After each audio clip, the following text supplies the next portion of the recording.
Aquí estamos con el profesor Jaime Oviedo para retomar nuestras conversaciones sobre esos grandes viejos, pero en esta oportunidad no vamos a hablar de un gran viejo, sino de una gran señora. Como nosotros no tenemos ningún problema de que alguna feminista se enoje porque les manifestemos un respeto especial a las mujeres, cuando hablemos de ellas, vamos a hablar de esas grandes señoras. Y hoy tenemos con Jaime, para tratar en este programa, a una gran artista, a una gran señora. ¿Quién es nuestra invitada de hoy? Hoy día que sea una invitada que ya dejó este mundo hace casi un siglo. Así es. Vamos a hablar hoy día de Rosita Renar Artigas. Pero ¿quién es esta señora? No creo que el chileno la haya oído mencionar. No, perdonen que falte el respeto. Seguramente muchos de ustedes saben quién es Rosita Renar Artigas, y eso es lo que nos va a contar Jaime ahora. Bueno, Rosita Renar Artigas es una de las grandes virtuosas del piano que ha producido nuestra cultura. Según todos los críticos más especializados, homologada a Claudio Barrau y a otros grandes, ¿verdad?, de la música chilena. Ella nace en la ciudad de Santiago, aquí, ¿verdad?, en la capital de nuestro país, el año 1894. Hija, ¿verdad?, de un comerciante catalán, avecindado en Chile. Que se portó bastante mal el caballero, Sí, porque se mandó a cambiar, sí, ¿no? Sí, fue a comprar cigarro a la esquina y no volvió. No volvió el caballero. No es que los catalanes sean por definición así, pero este caballero no se portó bien. No se portó bien, esa es la verdad de las cosas. Y entonces la madre de Rosita Renar tiene que asumir la educación de sus 4 hijos, entre ellos Rosita, y tempranamente ella la ingresa a los 8 años al Conservatorio de Música. Hay que recordar también que en esa época el piano era un instrumento que prácticamente, profesor, existía en casi todas las casas. ¿Sí? Era como hoy día tener la aplicación Spotify, ya los que son más tecnológicos me van a entender, porque era el vínculo con la música, con el ambiente cultural en torno a ella. Entonces ella inicia su formación a los 8 años en el Conservatorio de Música, tiene una presentación frente al presidente de la República en esa época notable, y dado esto la becan, ¿verdad?, para pagándole todos sus estudios, para que se vaya al Conservatorio Stern, que era uno de los más grandes conservatorios para formación musical en Alemania. Si no me equivoco, la beca del presidente Pedro Montt, justamente, hijo de don Manuel, a quien tuvimos en un programa que estaba destinado a los grandes viejos, en este caso a las grandes señoras. Así es. Y entonces ella llega a este gran centro de formación musical, el Stern, en Alemania. ¿Y qué pasa con ella ahí? ¿Qué resultado tienen sus estudios ya de segunda época, por así decirlo? Claro, ella ahí... Una niñita, ¿no? Tiene una muchacha de 14 años, una adolescente. Ella ahí inicia su formación más específica, ¿verdad?, más rigurosa, más ortodoxa, con un gran maestro musical de la época, que era Martin Krauss. Martin Krauss empalmaba hacia atrás hasta Beethoven. Así es. Discípulo de Friedrich List, para que veamos el contexto y el nivel ya de la capacidad y la habilidad de este maestro musical. Arrau va a entrar por la misma línea. Exactamente. Arrau incluso va a ser también discípulo de Martin Krauss. Y hay una anécdota muy simpática, profesor, porque Claudio Arrau fue un poquito más inconstante en los estudios, en fin, tuvo una serie de situaciones. Entonces, Rosita Renar intercede por él para que no deje de ser su maestro y su guía en la perfección de sus estudios y de sus habilidades y sus virtudes musicales. Ella ahí, bueno, tiene una presentación en la Casa de los Artistas en Alemania, que era el gran escenario internacional, ¿verdad?, el centro de Europa Central, donde realmente el prodigio, la capacidad de Rosita Renar se expande en su máxima dimensión. Es elogiada por la crítica especializada de la época, tal como decía, una niñita de 15, 16 años. Hay que considerar, perdona, sí, Jaime, claro, por supuesto, que el mundo de habla germana, por lo tanto austríacos, en parte los suizos y por supuesto los alemanes, recién nacidos pocas décadas antes como nación unificada, ha dado de los más grandes compositores para el piano en todo el mundo, ¿eh? Pensemos en Mozart, en Haydn, en Beethoven, en mi propio compositor preferido, Schubert, en Mendelssohn, en Brahms, y se me han olvidado varios probablemente. Ir a estudiar piano y tener éxito en Alemania, como podría haber sido también en Viena, viniendo de Chile, es algo simplemente difícil de mensurar, de medir en estos momentos. Pongamos un ejemplo muy típico. Es equivalente a esos niñitos africanos de 12 años que después triunfan en la primera división británica, en la Premier League. Y uno dice, pero ¿cómo es posible? Bueno, porque hay un talento muy extraordinario. Se llega del África a la cuna del fútbol, se llega de Chile a la cuna del teclado. Tanto es así, profesor, corroborando lo que usted señala, que hay un antecedente que es bien decidor para lo que estamos señalando. El Conservatorio Stern se había fundado el año 1850 y solo se había dado una sola vez la medalla de oro a un artista destacado. Y Martin Krauss, cuando termina la formación de Rosita Renard, señala que ella es, dado su talento, sus capacidades, merecedora a la medalla, la segunda medalla de oro en la historia de este conservatorio, que tal como acabamos de decir, era lo máximo en el escenario. Medalla de oro olímpica. Exactamente, ¿no es cierto? Estamos hablando exactamente. Pero claro, ella tuvo que volverse a Chile a raíz de la Primera Guerra Mundial.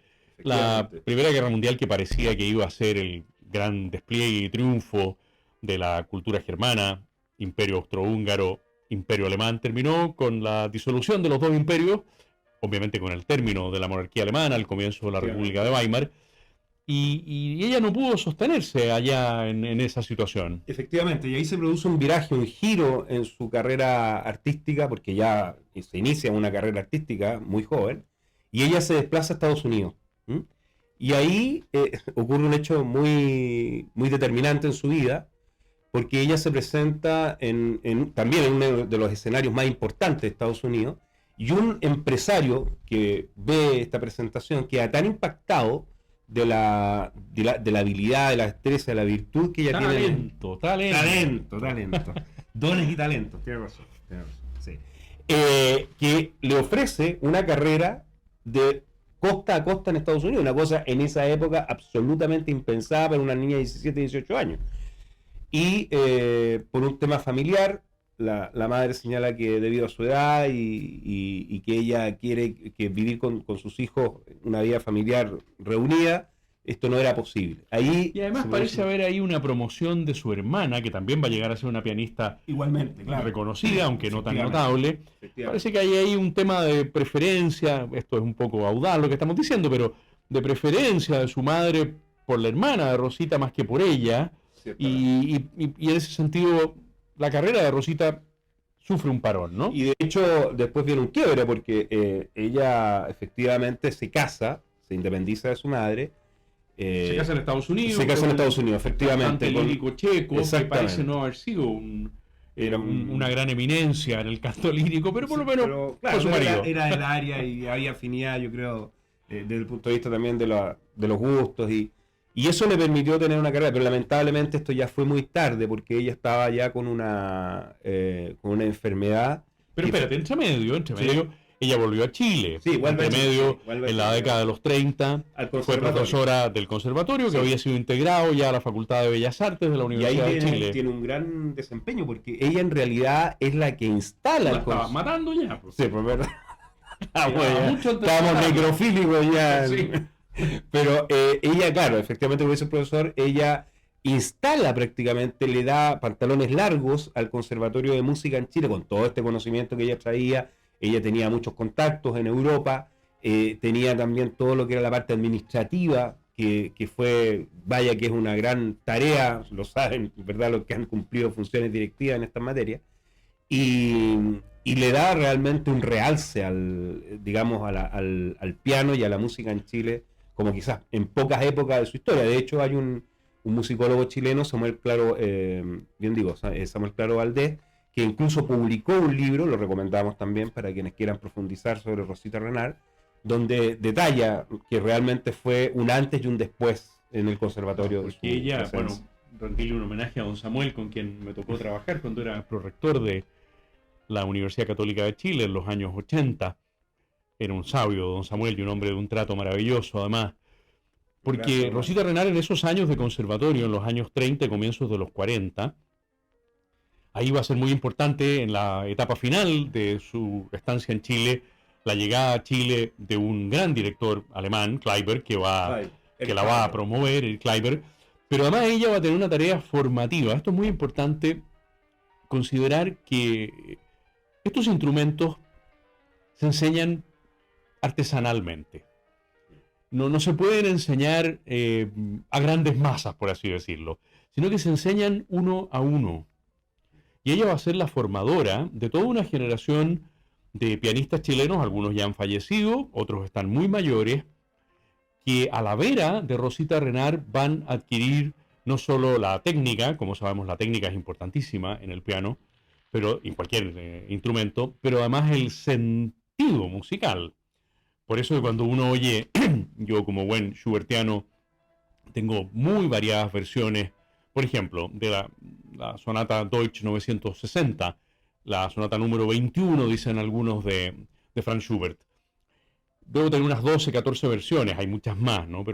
Y uno las va oyendo y se da cuenta de que hay, por supuesto, una misma partitura, pero interpretaciones muy diversas, incluso algunas hasta con 30 segundos de diferencia en la duración, por el tiempo, por el ritmo, por la fuerza. Bueno, yo no soy un técnico en la materia, ni quiero dar la impresión que lo sea, pero me doy cuenta de que Wilhelm Kempff es muy distinto de Alfred Brendel y que Arrau nunca entendió exactamente, me parece, perdón, qué es lo que era Schubert. En realidad Arrau era Liszt y Beethoven. Entonces con Rosita Renard uno dice, bueno, ¿qué enseñó a sus discípulos y discípulas? Probablemente el más profundo sentido musical por encima de la técnica. Este gran director alemán que se instaló en Chile porque huyó de Alemania a raíz de la guerra, también quiso llevarla a Estados Unidos. Y la llevó, y la logró llevar. Efectivamente. De hecho, él le había pedido que tuvieran, que hicieran un concierto juntos, porque él venía un poco como de buscando, estaba como en búsqueda. De hecho había estado en Cuba, después había venido a Argentina, al Colón, después vino a Chile, en fin. Colón es uno de los teatros más importantes de lírica en América Latina. Y le habían comentado de esta Rosita Renard que se había formado en Alemania, que en fin había tenido estudios con Martin Krauss. Entonces él dijo, yo quiero conocer a esta... Y quedó encandilado. Pues sí, quedó, absolutamente. No solamente dijo que me haga este concierto, sino que vamos a salir de gira por toda Latinoamérica. O sea, ya, bueno, lo podía hacer ella. De hecho, se fueron. Estuvieron en Bogotá, en Caracas, y de ahí a Estados Unidos. Efectivamente. Y ahora, aquí sí, un alcance interesante que señala la crítica, que muchas veces en la música clásica se había dado mucha importancia a los compositores, más que a los intérpretes. Pero la interpretación ha ido cada vez tomando mayor densidad y mayor importancia en la ejecución de estas grandes obras musicales, porque le colocan una impronta muy particular. Eso es. Y eso es fundamental. La música está en la partitura, exacto, pero la música tiene que estar en el intérprete.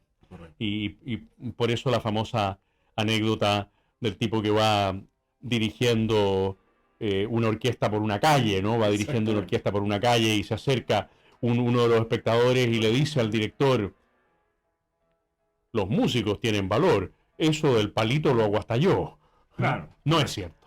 Así es. No es cierto. La dirección orquestal, la dirección musical, y en cierto modo cada artista que es un solista se dirige a sí mismo, es toda una comprensión de lo que hay en la partitura. Ciertamente. Ahora, la pena es que nosotros tenemos muy poco conocimiento del repertorio que efectivamente interpretó Rosita Renard.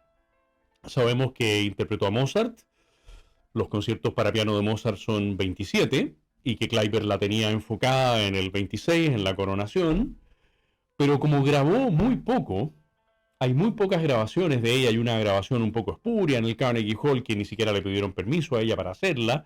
No es todavía la época, los años 30 y comienzos de los 40, en que las grandes casas Claro. comerciales discográficas estén promoviendo a los artistas como suele ser hoy día.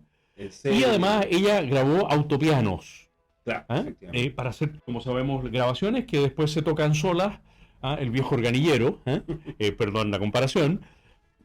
Pero tenemos muy pocas referencias estrictas de su repertorio y mucho menos de sus grabaciones. En plataforma YouTube hay 1 o 2 videos donde se puede, pero que son cortos, donde se puede ver también la habilidad y la destreza, ¿verdad?, de Rosita Renard. Ella era una mujer muy sencilla de carácter, Muy sobria, sí. quitada de bulla, Efectivamente. no tenía esos aires de grandeza, bueno, porque no la alcanzó también, podríamos decir, en el plano de reconocimiento mundial que llegó a tener Claudio Rau, que era un hombre más bien adusto, pero que se daba sus aires, ¿no es Y cierto? además que participó más bien de toda esta producción ya más en serie, ¿verdad? Así es. Con una industria discográfica, con marketing, con producciones a alto nivel, y eso yo creo que también le ayuda a la difusión de su obra y de su persona. Nosotros tuvimos la suerte de verlo acá en Chile también, ¿verdad?, en la década de los 80.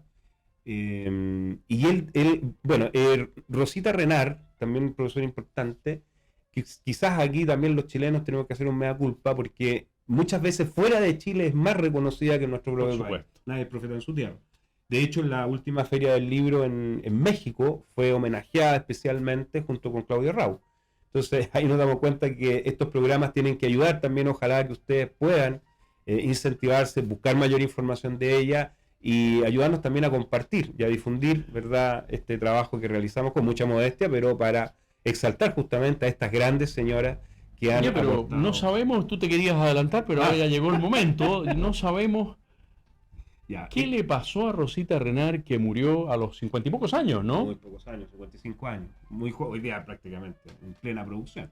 Ella tuvo le picó, lo que se sabe es que hubo un bicho que le picó, que le produjo una inflamación de los senos del encéfalo, una encefalitis. Esa enfermedad, claro, hoy día tiene un tratamiento mucho más benigno y más potable de poder superarse, pero estamos hablando de hace 5 décadas atrás, 6 décadas atrás. La década de los 40 exactamente. Claro, en que- 8 décadas atrás. 8 décadas Los atrás. que cumplimos 70 años este año somos de la década del 50, así que 8 décadas atrás. Ciertamente. Y ahí entonces, claro, los avances tecnológicos en la medicina no tenían los remedios y las posibilidades para que ella pudiese haber sobrellevado esta Ahora, es tan propio eso de algunos poetas, de algunos músicos, de algunos novelistas, vivir una vida trágica. Y claro, el final de la vida de Rosita, que además tuvo esos momentos trágicos, ¿no es cierto? Tener Así que es. volverse de Alemania, no ser bien acogida por su madre, tener que volverse de los Estados Unidos, no poder desarrollar su carrera finalmente en los Estados Unidos cuando iba a alcanzar su plenitud y morir trágicamente por la picada de un bicho. Ah, eso, ¿qué bicho te picó? A ella le había picado benignamente el curioso bicho de la interpretación musical en piano. Desgraciadamente la picó un bicho que la terminó llevando a la tumba. Ojalá les haya gustado, que recordemos a esta gran compatriota, a esta mujer sencilla, de un talento extraordinario, y que nos acerquemos también a los conciertos para piano, a las sonatas para piano, las sonatas de Beethoven, las 32, las sonatas de Schubert. Bueno, sí, si quieren salir del piano ya y llegar a otras dimensiones de la música, muy bien. Yo les recomiendo intensamente partir por Schubert, sus sonatas para piano, sus sonatas y sonatinas para violín y piano, los dos tríos, el trío número 1 y el trío número 2 para violín, cello y piano. Métanse en Schubert y quizá desde Schubert pueden ir a otros compositores. Ha sido un agrado volver a estar con ustedes. No les vamos a decir todavía, porque no lo hemos decidido, sobre qué gran viejo vamos a hablar en la próxima oportunidad. Siempre Jaime el que me sugiere. Esta vez fue él el que me sugirió varios nombres posibles. Muchas gracias, Jaime, una vez más por haber compartido. Me gusta y agrado a ustedes también, que nos coloquen me gusta, ¿verdad? Que nos comenten acá abajo también. Eso nos aporta y nos ayuda también a difundir nuestro mini programa. Muchas gracias. Un detalle que se nos había olvidado es que ella tenía una parcela en Pirque, y la donó. Correcto, sí. Y hoy día hay una fundación, no sé si está vigente esa fundación o no, a lo mejor se puede buscar, yo no lo hice. La Fundación Rosita Renar a partir de la tierra que ella tenía Nos en quedamos con Pirque. tarea entonces. Tarea de todos Llegamos a para esa ver tarea. si existe la Fundación Rosita Renar. Muchas gracias. Muy Un saludo amable. cordial. A ustedes también, que les vaya muy bien. Gracias.